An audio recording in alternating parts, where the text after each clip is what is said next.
പ്രായാധിക്യമായ പ്രശ്നങ്ങളെ തുടർന്ന് നാളുകളായി സിനിമയിൽ നിന്ന് മാറി നിൽക്കുകയാണ് നടൻ സലീം കുമാർ. പൊതുപരിപാടികളിലും അദ്ദേഹം പങ്കെടുക്കുന്നത് വളരെ കുറവാണ്.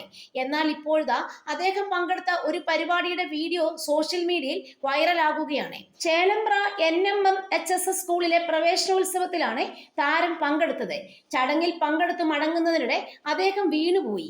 ഈ വീഡിയോ ആണ് ഇപ്പോൾ സോഷ്യൽ മീഡിയയിൽ പ്രചരിക്കുന്നത്. നടൻ വീണതോടെ കൂടെയുള്ളവർ അദ്ദേഹത്തെ എഴുന്നേൽപ്പിച്ചു. വളരെ പ്രയാസപ്പെട്ടാണ് നടനെ കൂടെയുള്ളവർ എഴുന്നേൽപ്പിച്ചത്. എഴുന്നേറ്റ് നിന്ന് നടക്കാൻ സാധിച്ചതോടെ അദ്ദേഹം ഇനി പിടിക്കേണ്ടെന്ന് മറ്റുള്ളവരോട് പറയുന്നതും വീഡിയോയിൽ കാണാം. എന്നാൽ ഇത് പലർക്കും പിടിച്ചിട്ടില്ല. വീണിട്ടും നടൻ അഹങ്കാരം കാണിച്ചുവെന്നാണ് ചിലരുടെ കമന്റ്. ചില കമന്റുകൾ ഇങ്ങനെയായിട്ടും അഹങ്കാരത്തിന് ഒരു കുറവുമില്ല. എഴുന്നേറ്റ് നിന്ന് 3 ചുവടുകൾ വച്ചില്ല. അതിനു മുമ്പേ താങ്ങിയവന്റെ കൈ തട്ടിയ രീതി എനിക്ക് തീരെ ഇഷ്ടപ്പെടില്ല. ഇനി എന്റെ മുന്നിൽ എങ്ങാനും വീണാൽ അവിടെ കിടക്കുകയുള്ളൂ. നാക്കിനൊരു കുഴപ്പവുമില്ല. ജീവിതത്തിലും അഭിനയം.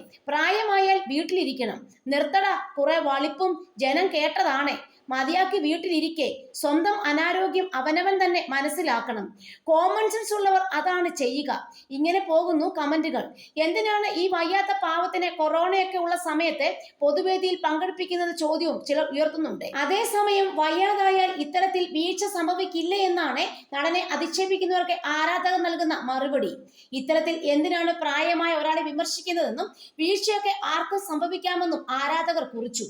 അതിനിടെ പരിപാടിയിൽ പങ്കെടുത്ത് സലീം കുമാർ പറഞ്ഞ വാക്കുകളും സോഷ്യൽ മീഡിയയിൽ ചർച്ചയാകുന്നുണ്ട്. മൊബൈൽ ഫോൺ കുട്ടികളെ ദോഷകരമായി ബാധിച്ചുവെന്നാണ് സലീം കുമാർ പറയുന്നത്. കുട്ടികളിലേക്ക് ഇവ നെഗറ്റീവ് എനർജി കയറ്റി വിടുകയാണ്. സെലിബ്രിറ്റികളെ കണ്ടിട്ടുണ്ടോ? വൃത്തികേട് കാണിക്കുന്നവനാണ് കുട്ടികളുടെ ഹീറോ. ഏറ്റവും വലിയ വൃത്തികേട് കാണിക്കുന്നവനാണ് ഏറ്റവും വലിയ ഹീറോ. പണ്ടൊക്കെ യേശുദാസിന്റെയും ജയചന്ദ്രന്റെയും ഒക്കെ പാട്ടുകളായിരിക്കും കുട്ടികൾക്ക് ഇഷ്ടം. എന്നാൽ ഇന്ന് അങ്ങനെയല്ല. തെറ്റിച്ചു പാടാം, ശുദ്ധിയില്ലാതെ പാടാം. എന്നിട്ട് അങ്ങനെയുള്ള ആളുകളെ സെലിബ്രിറ്റികൾ എന്ന് പറയുകയാണ്. ഇയാളുടെ കാലം കുറച്ചേ ഉണ്ടാകുള്ളൂ. അത് കഴിഞ്ഞാൽ അടുത്തയാൾ വരും. കുട്ടികളിലെ മൊബൈൽ ഫോൺ സംസ്കാരം കൂടുകയാണ്. മൊബൈൽ ഫോൺ ആവശ്യമാണെന്ന കാര്യത്തിൽ യാതൊരു സംശയവുമില്ല. എന്നാൽ 24 മണിക്കൂറും ഫോണിലാണ്. പെൺകുട്ടികൾ ഫോൺ ഉപയോഗിക്കുന്നതിനെ കുറിച്ച് ഞാൻ മുൻപ് പറഞ്ഞിട്ടുണ്ട്. ആൺകുട്ടികളും അങ്ങനെ തന്നെയാണ്. സീബ്ര ലൈൻ ക്രോസ് ചെയ്യുമ്പോൾ പോലും മൊബൈൽ ഫോണിൽ സംസാരിച്ചാണ് പോകുന്നത്. എതിരെ വരുന്നവരെ ഫേസ് ചെയ്യാൻ ആൾക്കുള്ള പേടിയാണ്. ഇതൊരു എസ്കേപ്പിസമാണ്. എതിരെ വരുന്നതിനെ നേരിടണം. മൊബൈൽ ഫോൺ കൊണ്ട് എല്ലാ പ്രശ്നങ്ങളും നേരിടാനാകില്ല. 5 കൂട്ടുകാരികൾ പോകുന്നുണ്ടെങ്കിൽ അവർക്ക് 5 പേർക്കും ഫോണുകളാണ്. ഇവർ സംസാരിക്കുന്നത് മറ്റ് 5 പേരോടാണ്.